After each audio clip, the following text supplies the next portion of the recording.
Es verdad que hay mucho titular que quizá para obtener el clic se aleja de la realidad. Una máquina que puede leerte el pensamiento o controlarte la mente y dices, no, por Dios, en algún momento tendremos nuestro casquito en casa, pues a lo mejor para ayudarnos a dormir mejor, pero al final eso si llega a una nube... Tienen el registro ya de tus latidos del corazón.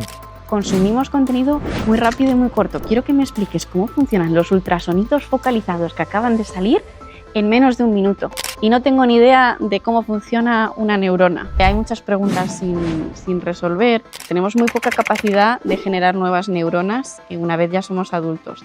¿Puede la inteligencia artificial ayudarnos o incluso reemplazar esas neuronas?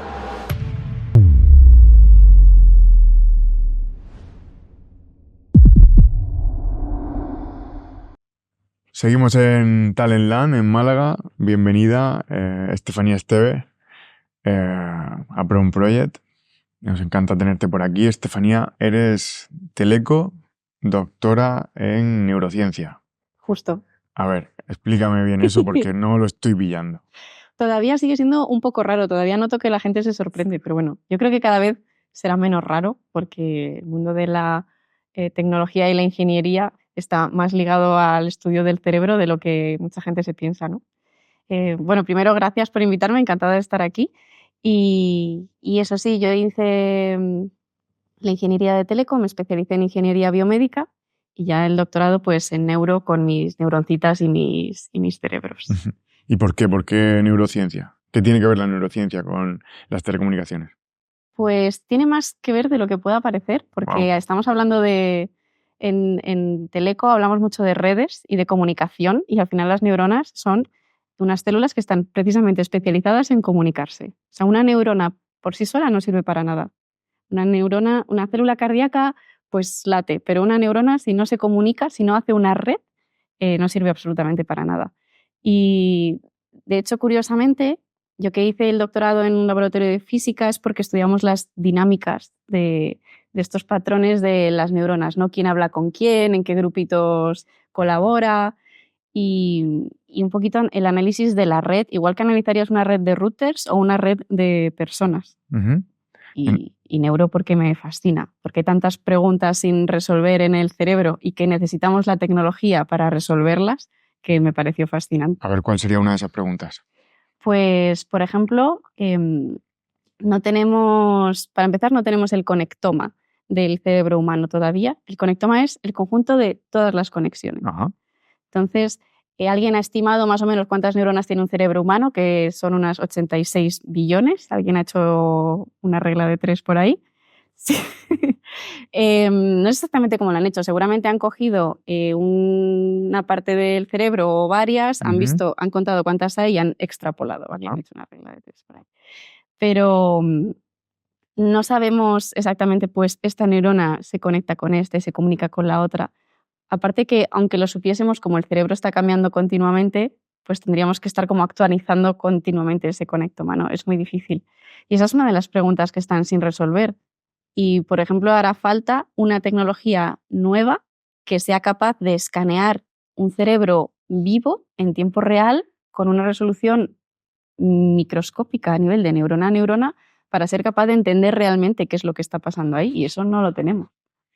Pero de alguna manera tú en tu canal, en Contando Sinapsis, intentas contarnos qué es lo que está pasando, ¿no? Ahí dentro. Sí, un poquito de lo que sabemos, pues qué es eso que sabemos, qué tecnologías salen nuevas, porque no lo sé, por ejemplo, hay enfermedades que como Parkinson, Alzheimer, enfermedades muy conocidas y desgraciadamente, que afectan a muchas personas, en las que a veces el tratamiento deja de hacer efecto o no es suficiente. Y aquí entran las neurotecnologías que están cada vez ganando más terreno y solucionan.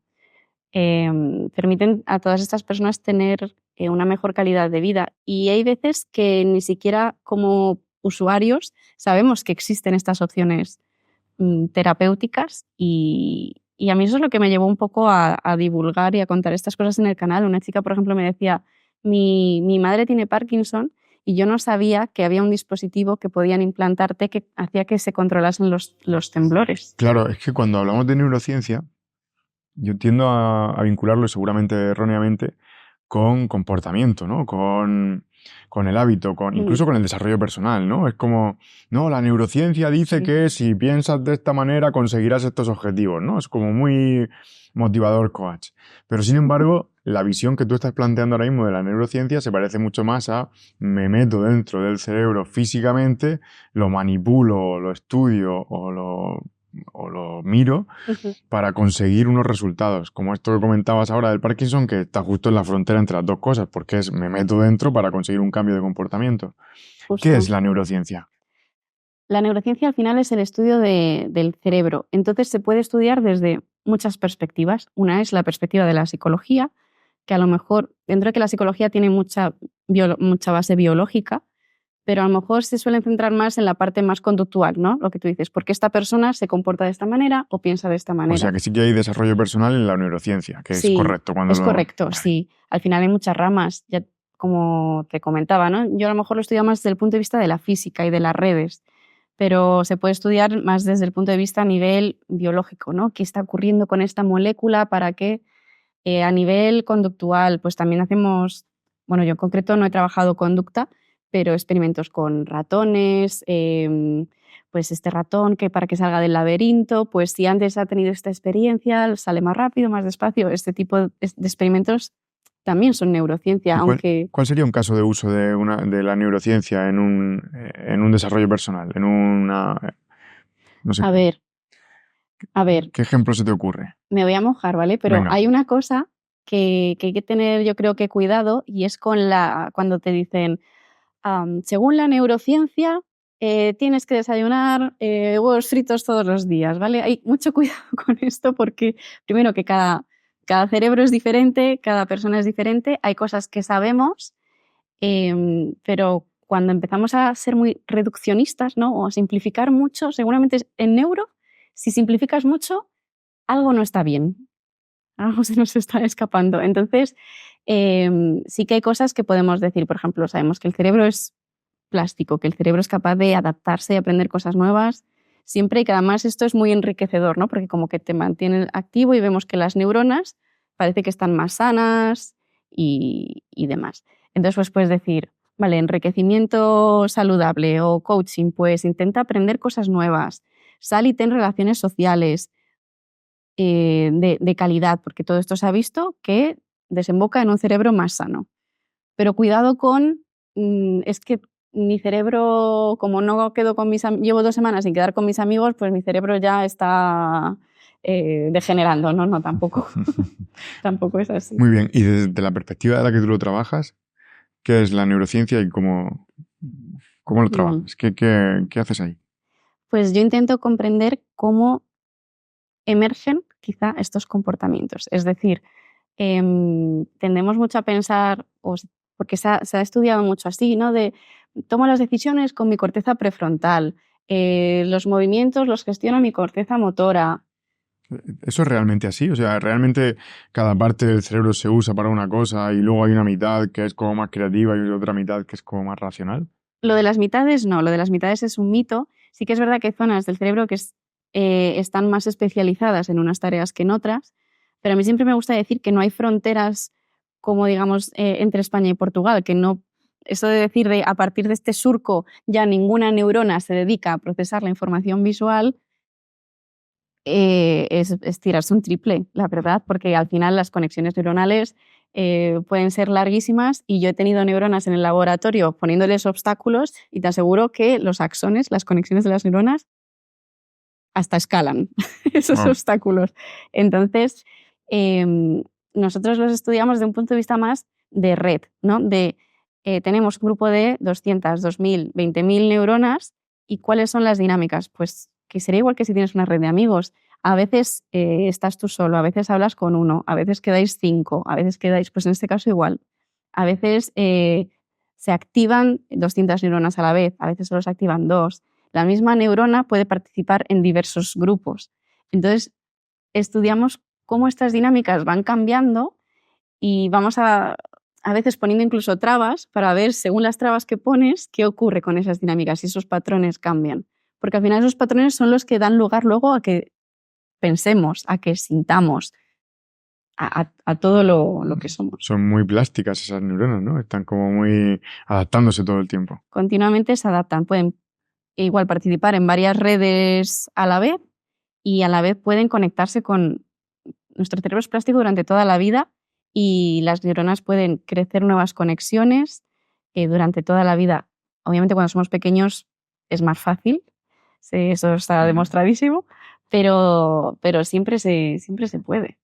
¿Y qué pasa cuando el cerebro se daña? ¿Es capaz de repararse o no se repara? Porque hay veces que no se puede reparar. ¿Por qué no se está pudiendo reparar ese cerebro? Por un lado, porque las neuronas que tenemos casi son las que son. Tenemos muy poca capacidad de generar nuevas neuronas y una vez ya somos adultos. Se ha visto que hay zonas concretas como el hipocampo, que se relaciona mucho con la memoria, que parece que pueden generarse neuronas nuevas porque hay unas células madre que están de camino a ser neuronas que pueden terminar de madurar y convertirse en neuronas. Pero en general, cuando dañas el tejido nervioso, la capacidad de recuperación es muy escasa. Lo que sí que puede hacer el cerebro es, con esta plasticidad y capacidad de adaptarse, es verdad que se ha visto que hay otras neuronas que pueden recoger el rol de esas que se han perdido o adaptarse, ¿no? Reorganizarse para, pues es que ahora, imagínate que tengo un ictus en una zona muy concreta y que no puedo mover bien este brazo. Pues a lo mejor acaba habiendo una reorganización para que de alguna manera recuperes un poquito, te rehabilites un poquito para recuperar esa movilidad. Ajá, estamos hablando mucho de neuronas y de repente, aquí sé que no tiene nada que ver, pero de repente me han venido a la cabeza neuronas espejo. Y ya me he quedado ahí como, ¿qué son las neuronas espejo? O sea, porque yo estoy todo el tiempo como buscándolas, pero nunca termino de verme reflejado. ¿Qué es eso? Aquí ha habido un poco de controversia porque hubo un boom con las neuronas espejo. Por eso te lo digo, que como que estaban en todas partes. Sí, y luego de repente se dejó de hablar de ellas. Ay, pobres. Son neuronas normales, como el resto de las demás, ¿vale? No es que digas, es que esta neurona es de un color diferente. Están categorizadas, hay distintos tipos de neuronas, pero quiero decir que no son una categoría en sí misma. Lo que pasa es que son las encargadas de que seamos capaces de imitar lo que hacen otras personas. Ajá. Entonces, digamos que son esas neuronas que pertenecen a esas redes que nos hacen, pues, cuando tú bostezas, que yo imite ese bostezo, o que cuando que cuando la cría vea a la madre hacer algo, pues también lo imite, ¿no? Nos permiten aprender un poco por imitación. Y eso vienen a ser las neuronas espejo. Lo que pasa es que pues eso, hubo un boom de las neuronas espejo, son las responsables de que tengamos empatía y luego se vio que no, que realmente te permiten imitar, interpretar lo que estás viendo, pero no necesariamente están relacionadas con la empatía. Se entiende que la empatía es un proceso mucho más complejo que no se puede reducir a hay 3 neuronas ahí que cuando se activan pues eres más empático. Y en tu día a día, en tu canal, ¿cómo ha pasado una científica como tú, que está ahí sumergiéndose en experimentos con grupos de neuronas, haciéndolas que salten obstáculos? ¿Cómo pasas de eso, del laboratorio, a las redes sociales? Pues porque yo creo que vi que faltaba, al menos a mí me faltaba ese tipo de información. Al final, el cerebro es muy goloso. Uy, perdón. El cerebro es muy, muy goloso en el sentido de hay muchas preguntas sin resolver, hay mucho debate, ¿no? De pues ahora las neuronas espejo, pues ahora no. Y la verdad es que a mí me gustaba tanto leer no solo de lo que yo trabajo, sino de lo que se está trabajando en general en otros ámbitos de la neurociencia, que dije, jolín, ¿por qué no compartirlo, no? Porque a lo mejor, pues, es lo que comentaba, ¿no? Esta terapia, pues, no se conoce mucho y a lo mejor a alguien le da esperanza o le da interés o motiva a una persona a decir, oye, pues no me había planteado estudiar neurociencia porque creía que esto era psicología exclusivamente. Entonces, bueno, eso es lo que me motivó un poquito a dar el salto, ¿no? Las ganas de contar lo que yo conocía. ¿Y cómo ves en tu entorno, en tu ambiente, en los divulgadores que estáis enfocados a la parte más científica, cómo ves el problema de la desinformación?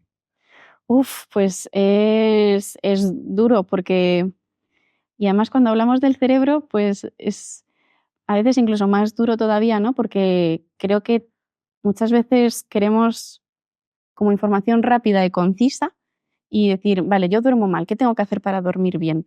Y a veces la respuesta es mucho más compleja que no solo deja de mirar el móvil antes de dormir o intenta relajarte o intenta meditar. A veces la respuesta es más complejo que eso y no puedes recetarle a alguien, pues deja de ver redes sociales antes de dormir, que así vas a dormir mejor. Es probable que afecte, pero luego esa persona te va a decir, pues mira, sigo con insomnio. Esto no se arregla solo con coaching. Oye, reorientando un poquito, sabes que Sí. este podcast, From Project, va de IA. Ahora hablamos un poco de cómo utilizas la IA en tu día a día en el laboratorio, pero antes de eso, dado que nuestras neuronas son finitas y como hemos hablado antes, pues se pueden dañar y pueden perder su capacidad de usarse, ¿puede la inteligencia artificial ayudarnos o incluso reemplazar esas neuronas? Reemplazarlas, no. Pero es verdad que la inteligencia artificial nos está ayudando a entender el cerebro, porque al final una de las ventajas que tiene es que encuentra patrones que nosotros no encontramos, y hablábamos de que precisamente tenemos redes complejísimas con dinámicas súper difíciles de extraer, y a veces la IA nos puede decir, oye, mira, este patrón es el que ocurre em, cuando emerge este sentimiento o cuando ocurre este pensamiento, y la inteligencia artificial nos puede ayudar a entender mejor el cerebro. No, yo creo que no puede sustituir ni un cerebro ni parte. Creo que una prótesis cerebral es algo que no creo que llegue nunca, la verdad. ¿Y un volcado de un cerebro en una red neuronal artificial? Tampoco. Yo lo veo ciencia ficción.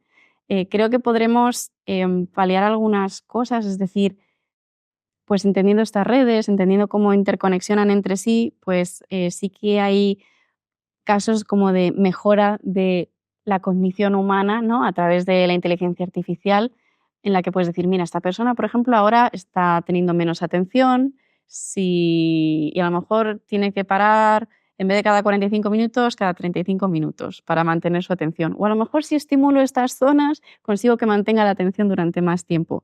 Este tipo de cosas sí, pero volcar una conciencia humana, si ni siquiera sabemos cómo emerge la conciencia humana exactamente en una máquina, ahora mismo es algo impensable, es ficción. Bueno, sabes que hay mucha gente que está pensando que uno de los futuros o de las posibilidades que hay a nivel humano es que vivamos indefinidamente implantando nuestra memoria o nuestro cerebro en una máquina. Yo creo que hasta que no tengamos, hablamos del conectoma humano, ¿no? Mínimo tienes que tener el conectoma humano para ser capaz de empezar a pensar en tener una máquina que se asemeje. ¿El conectoma humano? Sí, el conjunto de todas las conexiones del cerebro humano, Ajá. ¿no? Y cómo cambian y cómo se entrelazan entre sí y para qué funciona cada una, ¿no? Para que hagas todo lo que estás haciendo ahora mismo. Es que no solamente estamos hablando, estamos respirando, nuestro corazón está latiendo, están ocurriendo un montón de eventos de los que ni siquiera somos conscientes, y replicar todo eso en una máquina, ahora mismo yo la verdad que creo que es ficción, que sería impensable. ¿Y cómo usas tú la inteligencia artificial en tu día a día? ¿Cómo la usas en el laboratorio?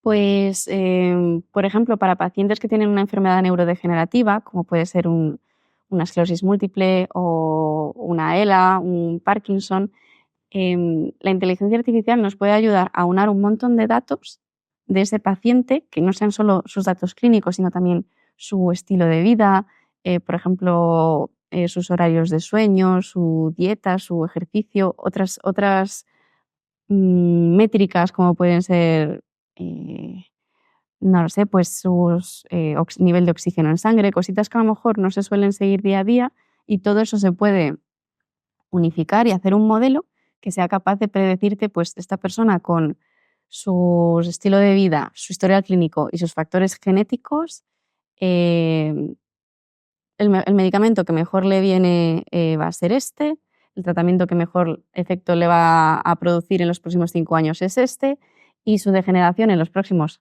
pues eso, 2, 3, 5 años va a ser siguiendo esta curva. Y eso es una herramienta de ayuda al diagnóstico buenísima para todos esos pacientes. Y eso es una de las cositas con las que yo trabajaba. Luego, a nivel de dilucidar las redes neuronales y los patrones y todo esto que hablábamos, pues igual nos ayuda a encontrar patrones que de otra forma nos pasarían desapercibidos, ¿no? Y a lo mejor son importantes. ¿Y hacia dónde ves que va el mundo de la medicina con inteligencia artificial aplicada? Pues yo creo que va en ayuda a la decisión clínica. Creo que va a ser una herramienta de uso diario, no un chat GPT, ¿vale? No una inteligencia generativa, pero los modelos de deep learning aplicados a datos médicos y a tener, que al final acabas teniendo tu gemelo digital, ¿no? Que tengas, no tu cerebro digitalizado, pero que el resto de tus datos sí que estén digitalizados desde tus datos genéticos, ómicos, clínicos y todo tu historial, que tengas tu gemelo digital y la inteligencia artificial ayude al médico al diagnóstico, creo que eso va a ser el día a día. ¿Y crees que en algún momento la inteligencia artificial puede sustituir a ese médico? No, yo creo que no, porque al final cuando estás tomando decisiones sobre una vida humana, yo creo que al menos, aunque sea únicamente por cuestiones éticas, creo que tiene que haber otra persona tomando esa decisión final. Imagínate que la decisión la toma una inteligencia artificial y se equivoca. Eso tiene consecuencias. Qué difícil, ¿no? Las consecuencias de llevar a cabo, ¿no? lo que viene después. No, yo creo que va a ser una ayuda. Que en vez de necesitar 2 radiólogos para hacer un diagnóstico en una mamografía, vas a necesitar una inteligencia artificial y un radiólogo. Pero siempre tomará la decisión final un profesional médico. Hombre, en todas las pruebas de diagnosis la entrada de la inteligencia artificial es como muy evidente, ¿no? Al final, miles de pruebas que un médico sería imposible que las pudiera visualizar todas y de repente hay una tecnología que permite visualizarlas masivamente, incluso evaluar luego cuál ha sido el histórico de cada una de esas pruebas y en base a eso sacar patrones y en base a esos patrones pues determinar cuáles son de esas pruebas las que tienen más riesgo o más probabilidad de... Entonces yo creo que eso va a ser rutina clínica, ¿no? De ese tipo de aplicaciones y luego todo lo que llevamos, en plan, puesto un reloj inteligente, las IAs que tenemos en el móvil, que habría que ver cuánto compensa a veces la intrusividad con los datos que se recogen, pero bueno, eso es un debate que hay que tener. Pero sí que también nos va a ayudar a recoger datos que normalmente no tienes y que que ya lo hace, ¿no? Los relojes inteligentes ya te avisan de si tienes una fibrilación auricular, que tienes un problema cardíaco y ya te avisa el propio reloj y lo hace en parte con inteligencia artificial porque puede ser una arritmia sin importancia o puede ser una arritmia que requiera intervención médica, que vayas al médico. Creo que leía recientemente que funciona por estadística. Entonces, en base a los datos que recibe, estadísticamente esos datos se corresponden con un determinado patrón de sueño o un determinado patrón de ritmo cardíaco, etc. Claro, el siguiente nivel sería ir un poquito más allá de la estadística básica, ¿no? Y que realmente sea personalizado, que sea capaz tu reloj inteligente de decirte, tú, que normalmente tienes este tipo de patrones, tienes que ir al médico. Y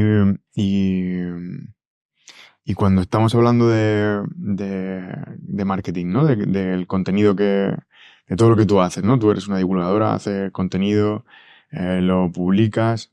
En ese aspecto, siempre como que está muy presente, o se puso de moda hace unos años, el concepto de neuromarketing. ¿Qué es el neuromarketing? Bueno, es que está de moda poner neuro delante de todo lo que se te ocurra. Entonces, también hay neuroarquitectura. Bueno, al final es marketing. Luego nos cuentas qué es la neuroarquitectura. No lo tengo muy claro, me lo puedo imaginar, pero creo que todo se basa en lo mismo, ¿no? De si tú vas a tomar unas decisiones en marketing, que como harías normalmente, pues en lugar de eso vas a tener en cuenta qué prefieren que es más estimulante cognitivamente para los usuarios, por ejemplo. O sea, al final, por ejemplo, en fotografía, pues tú sabes que la atención se fija antes si divides en 9 cuadrantes la imagen en las intersecciones, ¿no? Haces 2 líneas verticales y 2 líneas horizontales, nuestra imagen se va a fijar antes en las intersecciones. Pues a lo mejor cuando hablas de neuromarketing tienes que tener en cuenta que tu cerebro presta más atención a esos puntos, y entonces ahí es donde tienes que poner lo que sea más relevante. Es un ejemplo muy sencillo, pero bueno, va un poco por ahí, ¿no? De utilizar el conocimiento neurológico, de neurociencia, aplicado a marketing. En tu canal hablas mucho de neurotecnología. Sí. ¿Cuál es la aplicación más loca que recuerdas o que has visto más innovadora que implique la parte neuro y la parte de inteligencia artificial? Yo creo que las interfaces cerebro-ordenador, que se conocen a lo mejor comúnmente como los chips o implantes cerebrales, para ser capaz de controlar una máquina de forma remota, me parece fascinante. Y más, pues sabiendo que tenemos tantas limitaciones para estudiar el cerebro y aún así, aunque nos falta tanto por saber, somos capaces de hacer cosas realmente alucinantes. Y ser capaz de mover una prótesis solo pensando, yo tengo la intención de mover mi brazo, Ajá. y aunque ahí no esté mi brazo, está la prótesis, y muevo la prótesis. Y ya el siguiente nivel, que es no solo la muevo, sino que si toco algo lo siento, que lo llaman neurofeedback, ¿no? Porque no solo es la señal que baja por el brazo para moverlo, también recibes lo que siente el brazo. Y está trabajando en poder sentir presión, porque con una mano biónica pues puedes coger un huevo y puedes coger una piedra, pero no tienes que cogerlo con la misma fuerza y lo tienes que sentir a través de la mano. Y estas cositas se están trabajando, perdón, no sé quién es. Y estas cositas se están trabajando y bueno, pues van muy bien. Y hablando de un poquito de mitología, ¿no? De mitos del cerebro. ¿Realmente usamos tan poco porcentaje del cerebro? Porque siempre se comenta como que es el No, 10%, es pero... otro mito. Usamos todo el cerebro, lo que pasa es que a lo mejor no se usa todo a la vez, en el sentido de no están todas las neuronas disparando continuamente todo el rato, ¿no? Tienen patrones. Pero el cerebro lo usamos todo, o sea, todo es útil. De hecho, evolutivamente, si no necesitásemos algo, seguramente no estaría ahí. Es un mito que deriva un poco del cine y de películas tipo Lucy, ¿no? De si en vez de un 10% uso un 20%, pues puedo escalar, o sea, por el techo y volar. Ujú. No funciona así, lo usamos todo. ¿Y cómo ves que la llegada de la inteligencia artificial va a afectar a eso? ¿Crees que nos va a potenciar a que usemos con más intensidad el cerebro o nos lo va a ir apagando un poco? Depende para qué lo usemos. Es verdad que si tú dejas de utilizar algo, al final el cerebro optimiza, ¿no? Esa es una de los motos que se repiten. El cerebro optimiza, y si algo deja de ser útil, pues seguramente esas conexiones, igual que se crean nuevas, pues se vayan debilitando.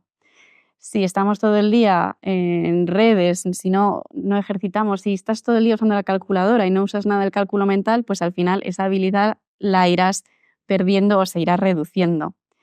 Y sí que es verdad que la inteligencia artificial con otro tipo de herramientas pues nos pueden ayudar, pues eso, a ser más productivos, a aumentar nuestras capacidades en el sentido de recoger datos de cómo nos estamos comportando y cómo estamos siendo, pues eso, de productivos o de atentos, e intentar de forma personalizada ayudarnos a mejorar en ese Ujú. sentido.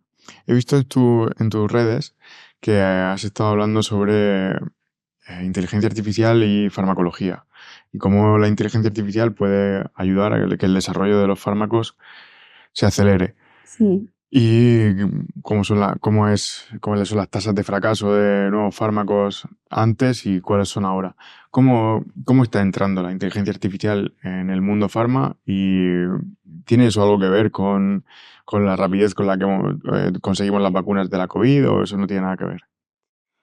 Nos está ayudando a acelerar mucho el proceso, por lo que decías antes, ¿no? Ahora cogemos un montón de datos y con la inteligencia artificial es capaz de analizarlo a una velocidad que una persona, que un humano no es capaz.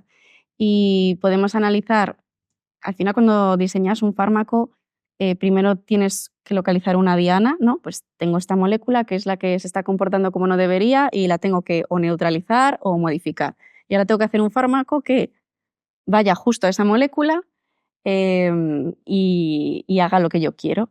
Y entonces tienes que hacer como un escaneo de todas las posibilidades que encajan con lo que tú quieres.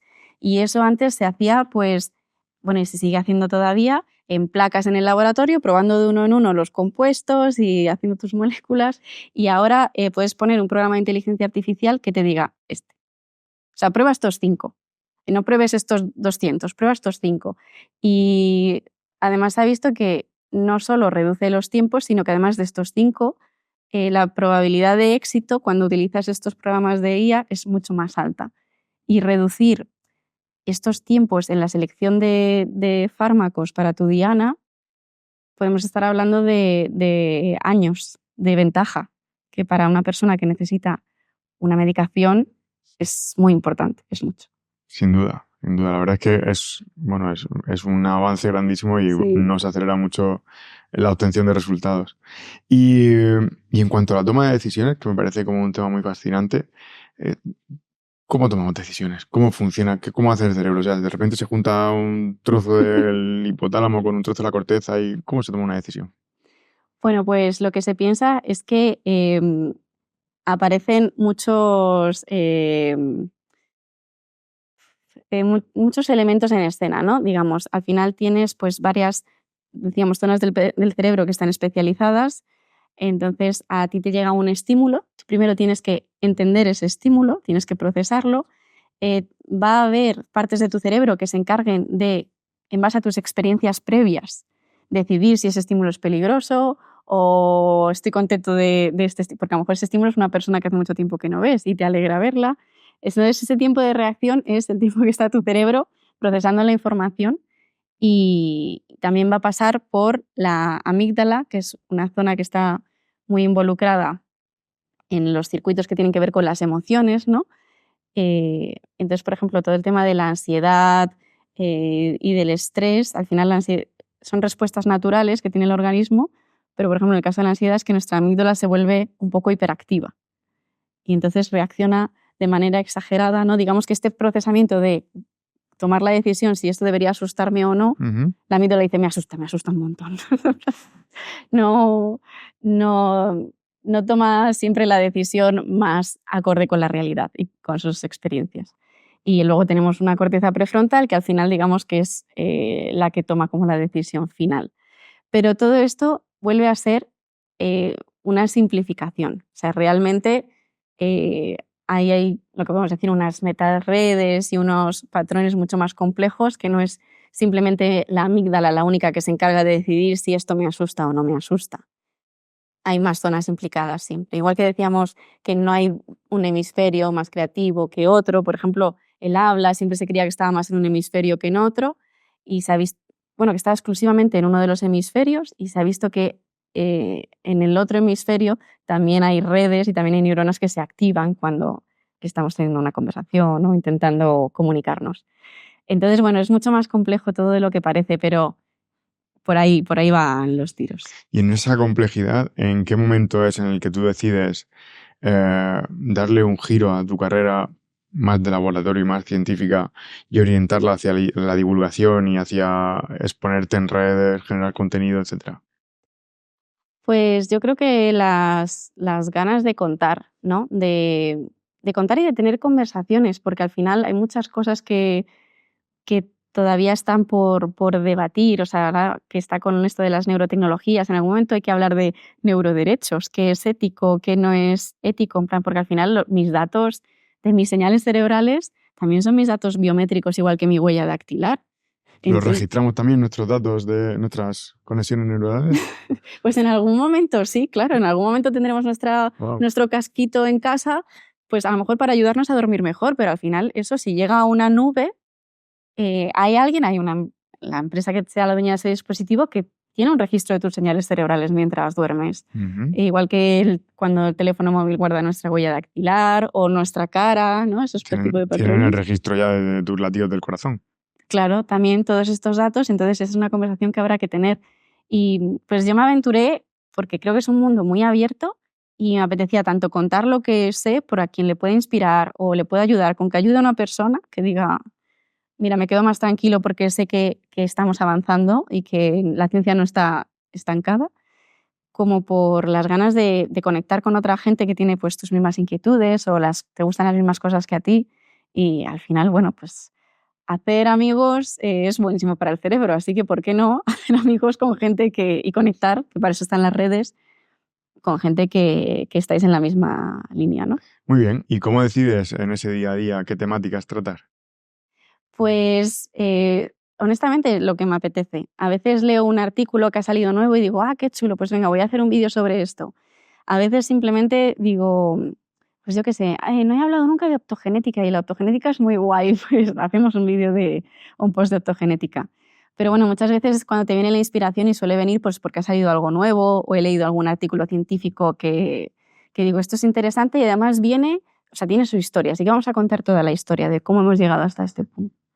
Y en esta manera o en esta estrategia de creación de contenido así como muy inspiracional, ¿qué papel juega la inteligencia artificial? ¿Usas herramientas como ChatGPT para generar contenido o herramientas para editar vídeo o para hacer imágenes? Para las imágenes sí, para el contenido no me gusta. Primero porque a veces suele estar desactualizado. O sea, me acuerdo hace poco le pedí a Copilot, dime 5 artículos científicos de los últimos 5 años sobre esto. Y el último que me sacó era de 2015. Entonces, mi base de datos no está actualizada desde 2020. Y en ciencia, 2 años puede ser mucho. Claro. Entonces, ni siquiera para buscar bibliografía lo utilizo. Pero para generar imágenes sí. Pues que es verdad que muchas veces no tienes justo lo que quieres transmitir o la imagen que necesitas y me parece muy útil porque al final cuando divulgas yo creo que tienes que también captar un poquito la atención y que sea un poco vistoso. Y aunque yo más o menos con el Illustrator hago mis dibujitos, pero sí que utilizo la IA sobre todo para eso. Muy bien. ¿Y por qué crees que es crucial el papel de los científicos a la hora de divulgar? O sea, ¿por qué crees que es tan importante esa divulgación? Pues porque es verdad que los periodistas científicos hacen muy buen trabajo, pero no todos. O quizá no son periodistas científicos a veces. Y hay mucho, o quizá lo hacen a propósito, no lo sé, pero es verdad que hay mucho titular que quizá para obtener el clic se aleja de la realidad e incluso confunde o incluso asusta a las personas. A veces te encuentras titulares de una máquina que puede leerte el pensamiento o controlarte la mente y dices, no, por Dios, luego lo lees y no es así, pero hay muchas personas que o por falta de tiempo o tal, solamente se van a quedar en el titular. Entonces creo que ahí hay una responsabilidad y que creo que los científicos que estamos más acostumbrados a ese tipo de diálogo y de quizás somos un poco más tiquismiquis, incluso de esto que has dicho no es estrictamente correcto. Pues creo que hace falta un poco que los científicos nos metamos también aquí en el barro y digamos, mira, esto puedes poner un titular súper chulo sin necesidad de engañar a nadie. ¿Y cuál es el desafío más grande al que te has enfrentado haciendo esta labor de divulgación? Bueno, yo creo que realmente me ha sorprendido que sea tan agradecido el mundillo de la divulgación, al menos lo que yo conozco, que todo el mundo está como en el mismo barco, ¿no? Muy abiertos a colaborar, a hablar. Supongo que hay de todo, yo afortunadamente no me lo he encontrado. Entonces el mayor reto a veces es simplificar cosas extremadamente complejas en muy poco tiempo, porque al final consumimos contenido muy rápido y muy corto. Quiero que me expliques cómo funcionan los ultrasonidos focalizados que acaban de salir en menos de un minuto. Y no tengo ni idea de cómo funciona una neurona. Es muy difícil, es muy, muy difícil.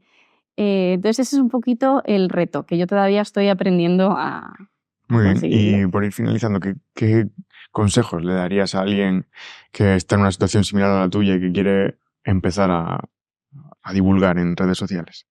Que se lance, que tenga un plan, por ejemplo, algo que de verdad quiera contar. Pues yo en mi caso no conozco muchas ingenieras que sean neurocientíficas, entonces que quizá esta unión de los dos mundos es algo que puede interesar a alguien. De hecho, me escribió una chica que quería hacer justo teleco para luego hacer neurociencia y dije, qué guay. Y entonces que tenga un plan y un objetivo, ¿no? Que digas, este es mi nicho, pero que se lancen. O sea, que no esperen a que sea perfecto, se equivocarán, dirán cosas que estén equivocadas y alguien te dirá, esto no es así. Bueno, pues lo corriges, no pasa nada. Pero que se lancen, porque si lo piensas, acabas por no hacerlo. Yo creo que cuando vas cogiendo soltura es cuando empiezas a disfrutarlo. Y Estefanía, un misterio, un secreto del cerebro que todavía no hayas contado en tu canal y que nos quieras contar. Misterios del cerebro. Jolín, buena pregunta. Pues tengo muchas ganas de hablar del cerebro de los perros, porque de verdad me parecen, bueno, muchos animales, pero en concreto ahora que estoy con un perrito en casa, me parece fascinante que tienen tantos receptores olfativos comparados con nosotros muchísimos, muchísimos, que tienen como un mundo sensorial totalmente distinto al nuestro. O sea, su cerebro, aunque tenemos como las mismas partes, las mismas zonas, ¿no? Cuando generalizamos, pero es que tienen una forma de ver el mundo que además es muy difícil para nosotros saberlo porque no podemos comunicarnos con ellos. No como podríamos hacer con una persona que le dices, mira esto y dime qué sientes. Y me parece algo fascinante, o que sean capaces de reconocer enfermedades porque huelen ciertas moléculas que son biomarcadores que nosotros ni detectamos y ellos los detectan de forma natural. Entonces, el cerebro misterios del cerebro humano, muchos, pero del cerebro de los animales, incluso más todavía. Genial, pues esperamos ver pronto ese contenido del cerebro de los perros y a ver qué nos va contando por ahí. Estefanía Esteve, muchísimas gracias por haber venido a Prom Project. Gracias a vosotros. En Contando Sinapsis y bueno, pues deseando ver más contenido tuyo. Muchísimas gracias. Gracias a vosotros. Muy bien.